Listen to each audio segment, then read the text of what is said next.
Fried rice তো আমরা প্রত্যেক ঘরে ঘরে খেয়ে থাকি। সবজিগুলো ভাজছি দেখে আপনারা একদম ভুল ভাববেন না, আমি কিন্তু আজকে ফ্রাইড রাইস করতে যাচ্ছি না। তাহলে দেখে নিই আজকে আমি কি করতে যাচ্ছি। পরপর যেগুলো পড়ছে সেগুলো আমি বলছি। আমি যেগুলো ফ্রাই করছি এক এক করে আমি বলতে থাকছি। প্রথমে ফ্রাই প্যানে আমি তেল দিয়ে দিয়েছি। তেল দেওয়ার পরে একে একে গাজর, ক্যাপসিকাম এগুলো দিয়ে দিলাম। বেশ হাফ ভাজাও না, মানে সামান্য সতে হতে দিয়েছি। দিয়ে লবণ দিয়ে দিচ্ছি যাতে তাড়াতাড়ি নরম হয়ে যায়। আর গাজরটা কিন্তু একদম আমি ছোট্ট কিউব করে কেটে নিয়েছি। আর এখানে দিয়ে দিলাম বাঁধাকপির সবুজ অংশটা, একদম মিহি করে কুচানো বাঁধাকপির সবুজ অংশটা করে মানে কুচিয়ে দিয়ে দিলাম তেলের মধ্যে। এবার নেড়ে চেড়ে এখানে দিয়ে দিচ্ছি রসুন কুচি। আপনারা যদি চান তো রসুনটা প্রথমে তেলেই দিয়ে দেবেন, আমি ভুলে গেছিলাম বলে আমি এখন দিচ্ছি, তাতে অসুবিধা নেই। আর নিয়েছি টমেটোর বীজগুলো ফেলে দিয়েছি।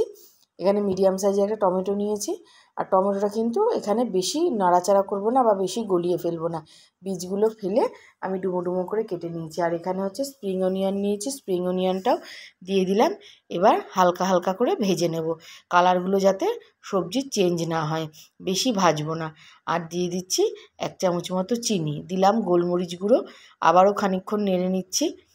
সবজিগুলো দেখে বুঝতেই পাচ্ছেন একদম নরম হয়ে এসছে, নুন দিয়েছি বলে জলও বেরোচ্ছে সবজিগুলো থেকে। এবার দিয়ে দিলাম সয়া সস। আর এখানে এখন দিচ্ছি টমেটো সস।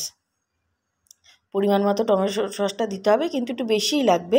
আর দিয়ে দিলাম গ্রিন চিলি সস আর মটরশুঁটি দিয়ে দিলাম। আর আমি একটা কথা বলে রাখি, এখানে কিন্তু আমি সুইট কর্ন দিতে একদম ভুলে গেছি, আমার পরে মনে পড়েছে, তখন আমার রাইসটা হয়ে গেছিলো। আর আগে থেকে আমি 3টে ডিম প্লেন শুধু নুন আর গোলমরিচ দিয়ে ফ্রাই করে আগে থেকে রেখে দিয়েছিলাম, ডিমটাও আমি দিয়ে দিলাম।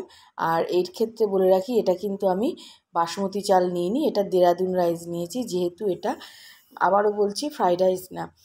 মানে সবসময় তো ফ্রাইড রাইস খাওয়াই হয়, আমি ভাবলাম দেখি একটু অন্য ধরনের কিছু করা যায় কি না, এই জন্য আজকে এই রাইসটা করে ফেলছি।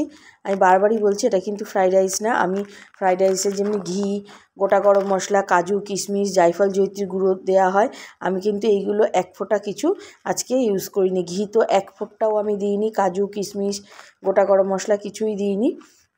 এটা আজকে প্রথম আমি করলাম। এবার নামানোর মুখে হয়ে গেছে। আমি জাস্ট কাঁচা লঙ্কা অল্প করে কুচি ছড়িয়ে দিলাম, যাতে কাঁচা লঙ্কার স্মেলটা পুরো রাইসের মধ্যে ছড়িয়ে যেতে পারে। আমার রেডি হয়ে গেছে আজকের রাইসটা। এটা মানে কি বলবো, চাইনিজ ধরনের একটা ভেজ রাইস হলো, খেতে অসাধারণ। আমার রিকোয়েস্ট, আপনারা অন্তত একবার বাড়িতে বানিয়ে খেয়ে আমাকে অবশ্যই কমেন্ট করে জানাবেন যে কেমন লাগলো। আজকে তাহলে আসছি, দেখা হবে অন্য কোনো রেসিপি নিয়ে। ততক্ষণ ভালো থাকবেন, সুস্থ থাকবেন।